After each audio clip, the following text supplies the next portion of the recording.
जय हिंद दोस्तों। Nalanda IAS academy के इस ऑनलाइन सेशन में आप लोगों का स्वागत है। आज जो है हम सीरीज 2 लेकर आए हैं जिसमें न्यूज़पेपर में से क्वेश्चन कैसे बनाए। जैसा कि मैंने पिछले सेशन में भी बताया था कि बच्चों के सामने अक्सर ये सवाल होता है कि न्यूज़पेपर में से क्वेश्चन कैसे बनाएं। तो चलिए आज इसे देखें। तो सबसे पहले ये पेज नंबर 1 पे ये न्यूज़ आई है कि कॉर्पोरेशन मिनिस्ट्री नाम की जो है एक नई मिनिस्ट्री बनाई गई है जी, राइट। और इसका जो हेड जो है वो बनाया गया है कि इसको अमित शाह जी को, जैसा कि आप यहाँ देख सकते हैं, होम मिनिस्टर अमित शाह को जो है कॉर्पोरेशन मिनिस्ट्री दी गई है, राइट। इसके अलावा ये जो मिनिस्ट्री जो है ये कोऑपरेटिव को जो है देखेगी, ठीक है। जो लोगों के सवाल हैं वो ये हैं कि जो कोऑपरेटिव मिनिस्ट्री है वो स्टेट सब्जेक्ट है, तो जब ये स्टेट सब्जेक्ट है तो सेंटर जो है कैसे इसके ऊपर मिनिस्टर बना सकती है, राइट। तो जो अपोजिशन के जो लीडर्स हैं वो इस बात पर काफ़ी हो हल्ला कर रहे हैं। सवाल ये है कि कोऑपरेटिव्स क्या होते हैं। तो जब कुछ लोग या कुछ इंस्टीट्यूशन जो हैं मिलकर कॉमन एंड को अचीव करने के लिए जो बॉडी बनाते हैं उसे कोऑपरेटिव्स कहते हैं, राइट। तो आपको बताऊं कि फादर ऑफ कोऑपरेटिव मूवमेंट किसको बोलते हैं? रॉबर्ट ओवन साहब को बोलते हैं। इनके बारे में आपने पढ़ा भी होगा कि ये जो है आपके क्या थे, आपके सोशलिज्म में बिलीव करते थे। लेकिन अगर मैं father of cooperative movement in India की बात करूं तो सर फ्रेडरिक निकोलसन है। मैं चाहूंगा कि आप इनके बारे में और भी पढ़ें। फर्स्ट कोऑपरेटिव सोसाइटी की बात करूं तो बंगाल में ये बनी आपकी 1903 में। इसका नाम रखा गया था the friendly society act, right. British government के अंडर बना था। कितने तरह की कोऑपरेटिव सोसाइटी होती हैं? तो कंज्यूमर कोऑपरेटिव सोसाइटी होती हैं, प्रोड्यूसर कोऑपरेटिव सोसाइटी होती हैं जैसे कि अमूल, क्रेडिट कोऑपरेटिव सोसाइटी होती हैं, राइट, कि जिसको भी पैसा चाहिए हो तो मनी लेंडर के चंगुल में ना फंसे, आपस में ही ये लोग पैसा इकट्ठा करते हैं और जिसको चाहिए होता है उसको बहुत ही कम इंटरेस्ट में जो है क्या करते हैं, क्रेडिट देकर उसकी हेल्प करते हैं। हाउसिंग कोऑपरेटिव सोसाइटी होती है कि इसमें लोग जो है धीरे धीरे पैसा जोड़ते हैं और उसके बाद जो है उन्हें मकान बनाकर दिया जाता है। इसके अलावा मार्केटिंग कोऑपरेटिव सोसाइटी होती है कि ये जो है लोगों का सामान जो है, किसानों का, ट्राइबल्स का, राइट, उनके सामान जो है ये बेचते हैं। इसके लिए जो है मैं आपको बताऊं एक constitution amendment act 1907 amendment act जो पास किया गया था 2011 में, ठीक है, जिसमें क्या किया गया, आर्टिकल 19(1) आपको पता होगा फंडामेंटल राइट्स की बात की गई है, ठीक है। तो इसमें यह कहा गया था कि लोगों को कोऑपरेटिव्स बनाने का भी फंडामेंटल राइट है। आर्टिकल 19 के 1 के सी में जो है ये बात कही गई थी। फिर इसी अमेंडमेंट से दूसरी बात भी जोड़ी गई, क्या कि पार्ट 9B जोड़ा गया, ठीक है, क्योंकि 9A जो है म्यूनसिपल्स के साथ म्यूनसिपल की बात करता था, म्यूनसिपैलिटीज की बात करता था, तो 9B जोड़ा गया जो कोऑपरेटिव्स की बात करता है। इसके अलावा जो है आपका आर्टिकल 43B डीपीएस पे directive principles of state policy में जोड़ा गया कि स्टेट जो है वो क्या करेगा, कोऑपरेटिव सोसाइटीज को प्रमोट करेगा, ठीक है। तो चाहे कॉन्स्टिट्यूशन अमेंडमेंट्स की बात करें तो ये काफ़ी इंपॉर्टेंट हो जाता है। 97th अमेंडमेंट जो है बहुत ही इंपॉर्टेंट हो जाता है। तो मैं उम्मीद करता हूँ आपको जो है ये इशू समझ में आया होगा। और एक बात और बता दूं आपको, यूएन जनरल असेंबली ने जो है 2012 को जो है international year of cooperatives declare किया था। तो इस तरह से इसकी जो बेसिक जो जानकारी है वो आपको इसमें हम देने की कोशिश कर रहे हैं। अब इसके बेस पर क्वेश्चन देखें। Which of the following statement is और are correct about the corporation या कोऑपरेटिव्स? तो cooperatives was a provincial subject under the Montagu Chelmsford reforms of 1990, क्योंकि सबसे पहले जो है कॉन्स्टिट्यूशन की बात करें तो 1919 का जो मॉन्टेग्यू चैम्सफोर्ड रिफॉर्म्स आया था तो उसमें इसकी बात की गई, ठीक है, एज ए स्टेट सब्जेक्ट। और corporation is a state subject under the 7th schedule of Indian constitution. आपकी जानकारी के लिए बता दूं कि अभी हमने यहाँ पे पढ़ा था ये क्या है, स्टेट सब्जेक्ट है। एनीवे, लेकिन इसके बारे में जो पॉइंट 1 जो है ये नहीं लिखा हुआ, राइट। तो अब आपको बताना है कि इनमें से कौन सा सही है।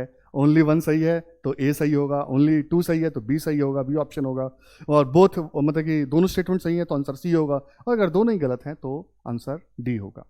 तो जल्दी से बताएं इसका आंसर क्या होगा, राइट। तो चलिए इसका आंसर मैं आपको बताऊं, इसका आंसर क्या है, सी, यानी कि दोनों स्टेटमेंट क्या हैं, करेक्ट हैं, राइट। चलिए अगले टॉपिक पे बढ़ें। विच of the following question of the Indian constitution is और आर रिलेटेड टू कोऑपरेटिव्स? कौन कौन से प्रोविजन जो हैं कोऑपरेटिव से जुड़े हुए हैं? पार्ट 3, ठीक है, पार्ट 4, पार्ट 9 भी आपको बताना है कि इनमें से कौन कौन से जुड़े हुए हैं। 1 और 2 जुड़े हुए हैं तो फिर ए आंसर होगा, 2 और 3 जुड़े हुए हैं तो बी होगा, 1 और 3 जुड़े हुए हैं तो सी होगा, और अगर सब जुड़े हुए हैं तो आंसर क्या होगा, डी होगा। राइट, तो चलिए इसका आंसर देखें कि इसका आंसर क्या है।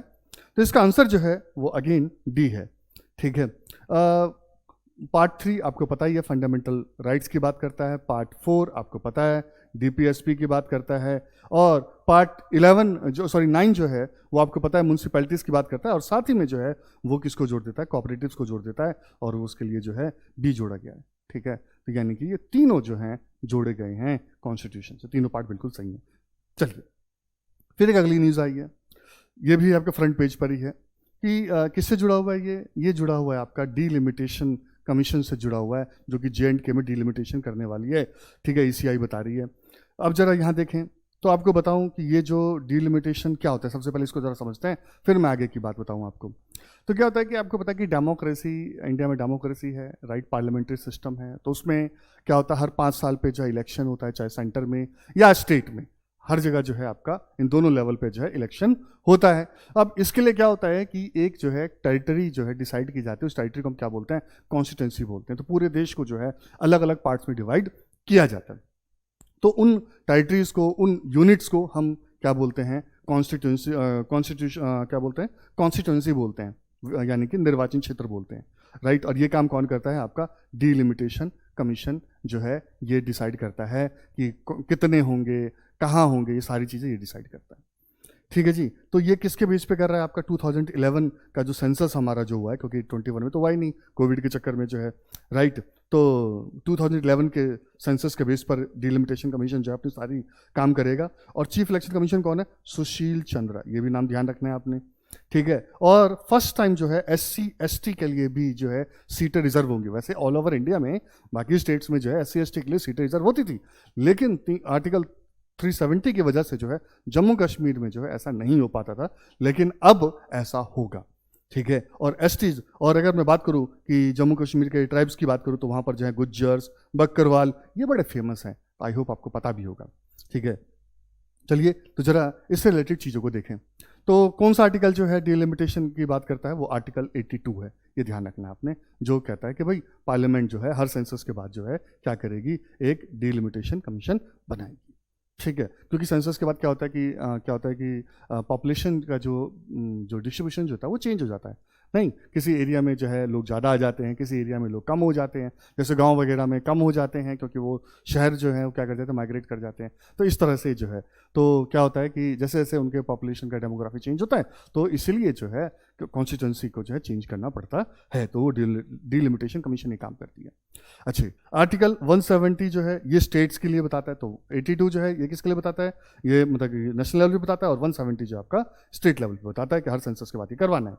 एनीवे, तो ये काम कैसे होता है, तो प्रेसिडेंट साहब जो हैं ये अपॉइंट करते हैं किसको, डीलिमिटेशन कमीशन को, जो है किसके साथ मिलकर, इलेक्शन कमीशन के साथ मिलकर जो है। और अब तक जो है कितनी बार डीलिमिटेशन कमीशन को स्थापित किया गया है, तो 52 में, 63 में, 73 में और 2002 में जो है ये आपके जो है 4 बार जो है सेटअप किए गए हैं। राइट, 2009 में भी मतलब क्यों हुआ था, लेकिन क्या किया गया था कि सीट्स की संख्या नहीं बढ़ाई गई। ठीक है, उसी मतलब 499 जो मतलब की जो सीट थी उसमें किया गया, जो टोटल सीट थी 543 सीट्स उतनी रखी गई, लेकिन 499 कॉन्स्टिट्यूंसीज को जो है उसकी जो है थोड़ा बहुत उसमें चेंज किया गया, नंबर नहीं चेंज हुआ। ठीक है, ये ध्यान रखना है आप लोगों ने। राइट, तो अब जरा देखें डीलिमिटेशन कमीशन के ऊपर क्वेश्चन है कि भाई इस कमीशन में कौन कौन इसके मेंबर होते हैं। तो एक दिया हुआ है रिटायर्ड सुप्रीम कोर्ट के जज होते हैं, चीफ इलेक्शन कमिश्नर होते हैं, और हर स्टेट के जो स्टेट इलेक्शन कमिश्नर होते हैं वो भी आते हैं। ठीक है, तो अब आपको बताना है कि इसमें से क्या कौन कौन सा सही है। 1 और 2 सही है तो आंसर ए होगा, 2 और 3 सही है तो आंसर बी होगा, 1 और 3 सही है तो आंसर सी होगा, और सभी सही है तो आंसर डी होगा। अब आपको जवाब देना है। ठीक है, चलिए तो आगे बढ़ें। इसका आंसर क्या होगा, इसका आंसर डी होगा, यानी कि ये सभी जो है किसमें शामिल होते हैं, आपके डीलिमिटेशन कमीशन में शामिल होते हैं। ये ध्यान रखना है, यूपीएससी पूछ सकता है आप लोगों से। फिर एक और न्यूज़ आया कि भाई जी केरला में जो है जीका वायरस के सैंपल्स मिले हैं। ठीक है, 13 लोग पॉजिटिव मिले हैं। ठीक है, तो केरला में स्टार्ट हुआ है। इसमें इसके अलावा इसमें दे रखा है national institute of virology Pune ने मतलब ये सैंपल को चेक किया है, और ये बहुत ही इंपॉर्टेंट है। ठीक है। और ये जीका मतलब कि जो वायरस जो है ये मॉस्किटो के थ्रू होता है। तो जरा देखिए, सबसे पहले जीका जो आइडेंटिफाई कहाँ हुआ था, युगांडा में हुआ था, अफ्रीका में कंट्री, आपको पता होगा, राइट। और ये कहाँ मिला था, मंकीज मिला था। लेकिन उसके बाद जो 1952 में चाहिए ह्यूमंस में भी मिला, ठीक है, युगांडा और आपके तंजानिया में। ठीक है, ये मैंने जैसा आपको पहले बताया, मच्छर तो कौन सा मच्छर जो है, कौन सा मॉस्किटो, तो एडीज मॉस्किटो की वजह से जो है ये आपका होता है। और ये एडीज मॉस्किटो जो है सिर्फ जीका वायरस नहीं, बल्कि डेंगू, चिकनगुनिया, येलो फीवर जो है, ये भी मतलब कि बीमारियां जो है इस मच्छर की वजह से होती हैं। येलो फीवर क्यों बोलते हैं, क्योंकि इसके वजह से मतलब जो बीमारी होती है येलो फीवर, तो लोगों को जो जॉन्डिस के भी लक्षण हो जाते हैं, तो फिर शरीर पीला पड़ता है, तो इसलिए इसको येलो फीवर बोलते हैं। ठीक है, इसके अलावा जीका वायरस जो है वो क्या होता है कि प्रेगनेंसी के दौरान जो है, जो इन्फेंट चाइल्ड जो होता है उसमें भी ये क्या हो जाता है, ट्रांसमिट हो जाता है। और इसको जो है क्या बोलते हैं, माइक्रोसिफेली। ठीक है, इसमें क्या होता है कि सर जो है बच्चे का जो है नॉर्मल साइज है, ये देखो बच्चे का ये नॉर्मल साइज है, ठीक है, तो इससे ये छोटा हो गया, तो ये नॉर्मल साइज है और इससे बच्चे का सर जो है छोटा हो गया। ठीक है, ये रियल में इस तरह का दिखता है। क्लियर है? तो मैं उम्मीद करता हूं कि अगर जीका वायरस पे कुछ सवाल आते हैं तो आप लोग जो है उसका आराम से जवाब दे पाएंगे। तो जरा देखें, जीका वायरस जो है, जैसे कि इस पर सवाल आ जाता है कि इसमें से कौन सा आंसर सही है, तो प्राइमरली वो एडीज मच्छर की वजह से होता है। ठीक है, ओके, ए। बी, जो जेवीडी मतलब क्या है, Zika virus disease is also transmitted from the mother to foetus, हमने अभी पढ़ा था, थ्रू सेक्सुअल कॉन्टैक्ट। ठीक है, अब ये आपको बताना है कि ये सही है कि नहीं है। Transfusion of blood and blood products, ठीक है, अगर हम जैसे एक दूसरे को ब्लड देते हैं या ऑर्गन ट्रांसप्लांट करते हैं, ठीक है, तो तब भी जीका वायरस जो है वो ट्रांसमिट हो जाता है। और सी ऑप्शन क्या है कि भाई कि कोई इसका वैक्सीन नहीं है, तो ये आपको बताना ये सही है कि नहीं है, या फिर ये तीनों बातें सही हैं। ठीक है, तो आपको इसका आंसर बताना है कि इसका आंसर क्या है।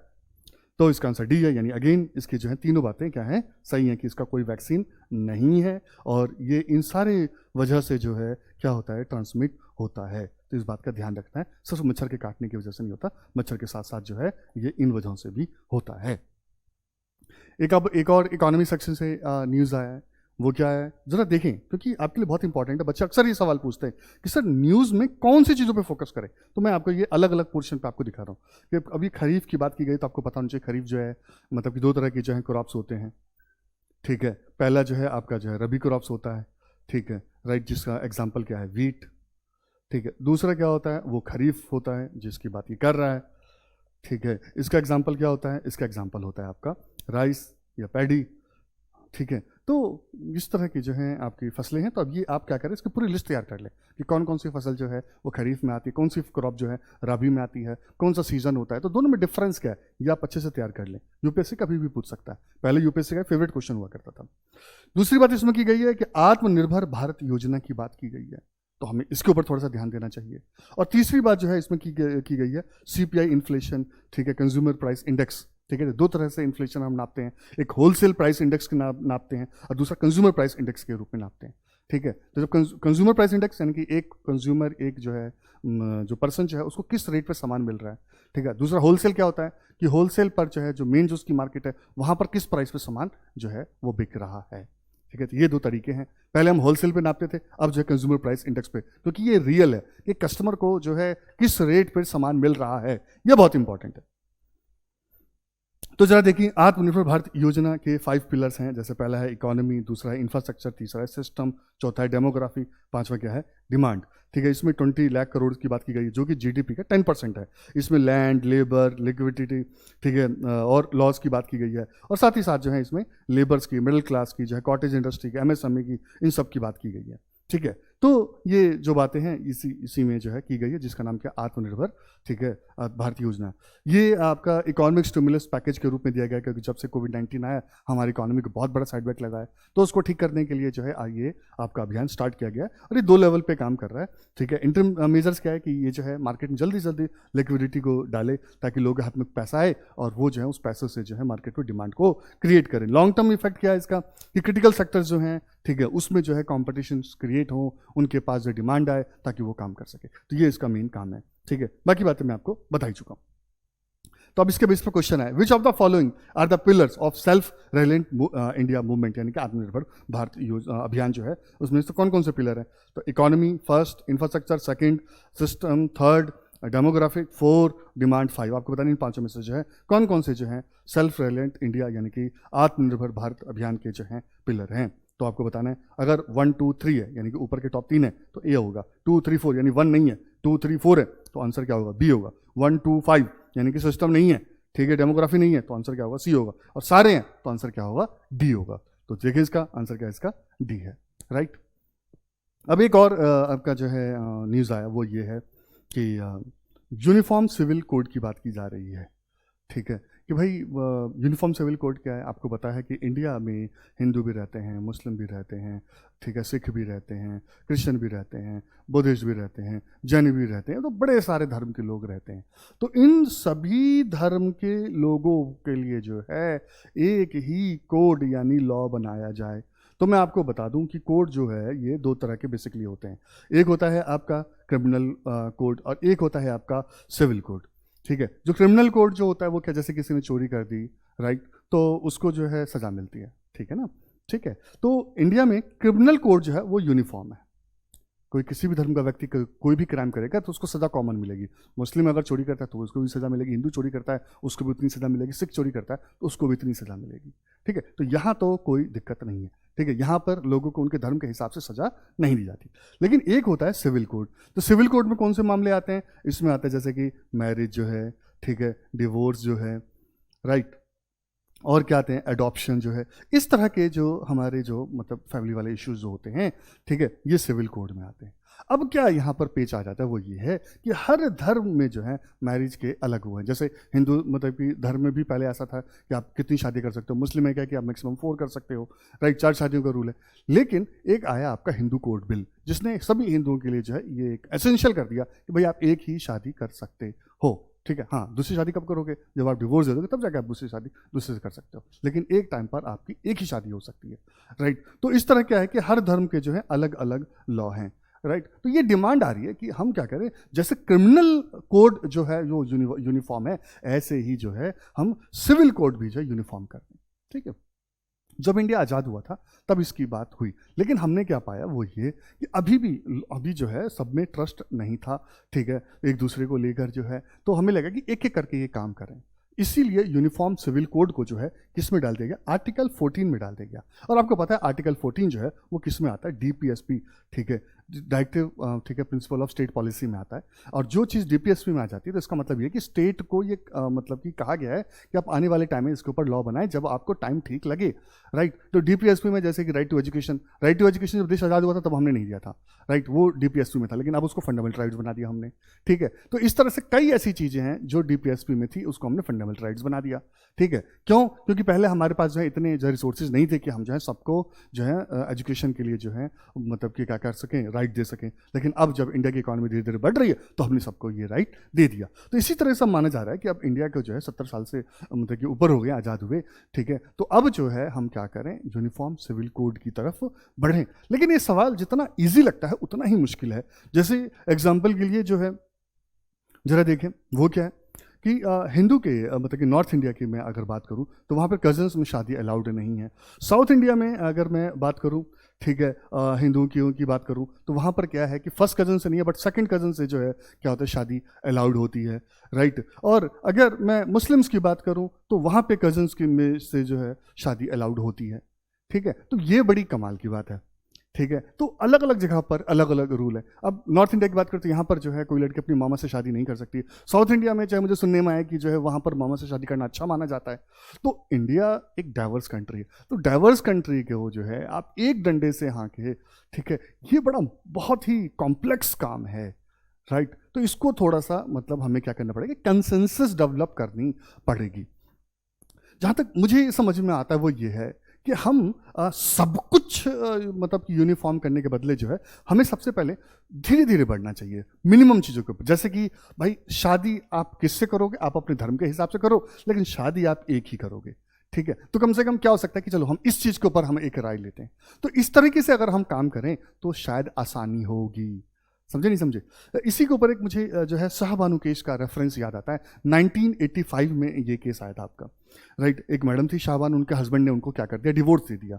तो मुस्लिम लॉ के हिसाब से जो है, मुस्लिम पर्सनल लॉ के हिसाब से जो है क्या है कि उनके वहाँ मेहर का सिस्टम होता है कि शादी से पहले ही एक ना अमाउंट डिसाइड हो जाता है कि शादी जो है इस मेहर पर डिसाइड हुई है, और अगर डिवोर्स होता है तो जो मेहर डिसाइड होता है वो मेहर एज ए कंपनसेशन जो है फीमेल्स को मिल जाता है।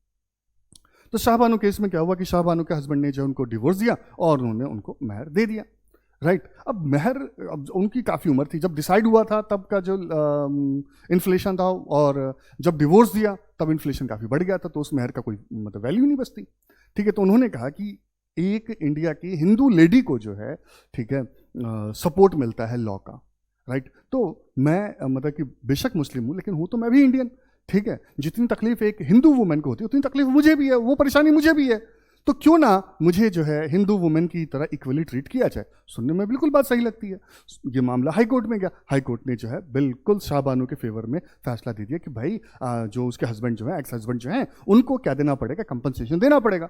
बट कंपनसेशन देने का जो है स्कोप मुस्लिम पर्सनल लॉ में नहीं था, तो वो जो है सुप्रीम कोर्ट चले गए। सुप्रीम कोर्ट ने भी जो है शाहबानो के फेवर में फैसला दिया कि नहीं चाहिए, उनके हस्बैंड को जो एक्स हस्बैंड को जो है कंपनसेशन देना पड़ेगा। तब इससे क्या हुआ कि पूरे मतलब कि भारत में जो है एक जो कंजर्वेटिव मुस्लिम जो थे, मतलब वो बहुत परेशान हो गए, जबकि लिबरल मुस्लिम्स ने इसको क्या किया, इसको बहुत ही वेलकम किया इस चीज़ को। लेकिन जो कंजर्वेटिव मुस्लिम जो थे वो बड़े परेशान हो गए, और उस टाइम जो है जो गवर्नमेंट थी, राजीव गांधी जी की गवर्नमेंट थी, उन्होंने मतलब कि वोट बैंक पॉलिटिक्स की वजह से, और उनको किसने क्या सजेस्ट किया, उन्होंने क्या किया कि सुप्रीम कोर्ट के डिसीजन को क्या कर दिया, वो पलट दिया, राइट। ये अक्सर ये देखने को मिलता है कि जब जब जो है ज़्यादा मेजोरिटी वाली गवर्नमेंट होती है, और आपको पता होगा कि इंडियन पार्लियामेंट्री हिस्ट्री में जो है सबसे ज़्यादा सीट जो है राजीव गांधी जी को मिली थी, क्योंकि इंदिरा गांधी की डेथ के बाद जो है, उनकी मदर की डेथ के बाद जो सिंपैथी जो वेव जो चला, उसमें उनको बहुत ही ज़्यादा सीट्स मिली थी, ठीक है। तो डेमोक्रेसी में ये बहुत बड़ी दिक्कत करती है, क्योंकि अपोजिशन होता नहीं है, और उसके बाद आप जो चाहे आप कर सकते हो। तो शाहबानो केस में जो है उन्होंने अपने उस मेजोरिटी का जो है मिसयूज़ किया, और ये केस जो है इंडियन लीगल हिस्ट्री में जो है क्या हो गया, बहुत ही खास बन गया। एनीवे, तो ये जो टॉपिक है काफ़ी इंपॉर्टेंट है, तो इसीलिए इसमें जो है जो मैंने सवाल जो है वो आप लोगों पर छोड़ा है कि which of the following is the only Indian state to have UCC, uniform civil code, in form of common family law. कौन से स्टेट में ऐसा है, ये आपको बताना है, और इसका आंसर जो है आप कमेंट बॉक्स में इसका जवाब दें, राइट, ठीक है, ताकि मुझे भी पता चले कि आप लोग भी जो है क्या कर रहे हैं, कुछ रिसर्च करते हैं, कुछ नॉलेज रखते हैं कि नहीं रखते हैं, क्योंकि ये काफ़ी इंटरेस्टेड क्वेश्चन है। तो बहुत इंटरेस्टिंग क्वेश्चन है, तो मैं चाहता हूं कि आप इसमें जो है इंटरेस्ट लें और इस इंटरेस्टिंग क्वेश्चन का जवाब दें, ठीक है। एक बात और आप लोगों को बता दूं, वो ये है कि हमने जो है यूपीएससी प्रीलिम्स के लिए जो है टेस्ट सीरीज स्टार्ट किया है। अगर आपका टारगेट 120 प्लस का है तो नालंदा आईएएस एकेडमी के जो है टेस्ट सीरीज को आप ज्वाइन करें, राइट। और डेमो टेस्ट के लिए जो है हमें इन नंबर पे कॉल करें, जो भी इन्फॉर्मेशन चाहिए इस नंबर पे कॉल करके आप जो है इन्फॉर्मेशन ले सकते हैं। इसके अलावा आरपीएससी की वैकेंसी जो है नोटिफिकेशन बहुत जल्दी आने वाला है, तो इसके लिए भी जो है हमने कोर्स स्टार्ट किया है। अगर आपको लाइव क्लासेस, लाइव टेस्ट और पीडीएफ नोट्स चाहिए तो आप जो है इन नंबर पे जो है फ़ोन करके क्या कर सकते हैं, हम इसके बारे में इंफॉर्मेशन ले सकते हैं। यही नहीं, हमने मेंस के लिए भी जो है क्या किया है, answer writing skill development programme. मैं फिर बताना चाहता हूँ, इसको टेस्ट सीरीज से क्या ना करें, कंपेयर ना करें, क्योंकि टेस्ट सीरीज में क्या होता है एक साथ 20 क्वेश्चन मिलते हैं, राइट। तो उसमें क्या होता है, अगर आपका पहला क्वेश्चन गलत है तो आप दूसरा क्वेश्चन भी गलत तरीके से लिखोगे, थर्ड भी गलत लिखोगे, फोर्थ भी गलत लिखोगे, फिफ्थ भी गलत लिखोगे, इस तरह से पूरी सीरीज जो है आप गलत लिखते हो। लेकिन यहाँ ऐसा नहीं होता, यहाँ पर आपको 2 क्वेश्चन जो है रोज लिखने हैं आपको, ठीक है। आपको वीकली हम उसको मॉनिटर करेंगे, ठीक है। क्वेश्चन जो एक स्टैटिक होगा, एक करंट इशू पे होगा, और वीक में जो एक आपको ऐसे का भी टॉपिक मिलेगा, ठीक है। तो इससे क्या होगा, धीरे धीरे अगर आप चलते हैं, 1 बाय 1 चलते हैं, तो आपकी आंसर राइटिंग स्किल में एक जो है बहुत ही ज़बरदस्त डेवलपमेंट देखने को मिलता है। तो अगर आप इसका फ़ायदा उठाना चाहते हैं तो आप इस सीरीज़ को ज़रूर ज्वाइन करें, और इसके बारे में इन्फॉर्मेशन लेना हो तो इस नंबर पर फ़ोन करके जो है आप ले सकते हैं, ठीक है। आई होप आपको चाहे वीडियो पसंद आएगा तो इसको प्लीज़ लाइक करें, ठीक है। सब्सक्राइब बटन जरूर दबाएं, और ज़्यादा से ज़्यादा लोगों से शेयर करें, ठीक है, ताकि उनको भी इसका फ़ायदा मिले। Thank you very much, God bless you, जय हिंद।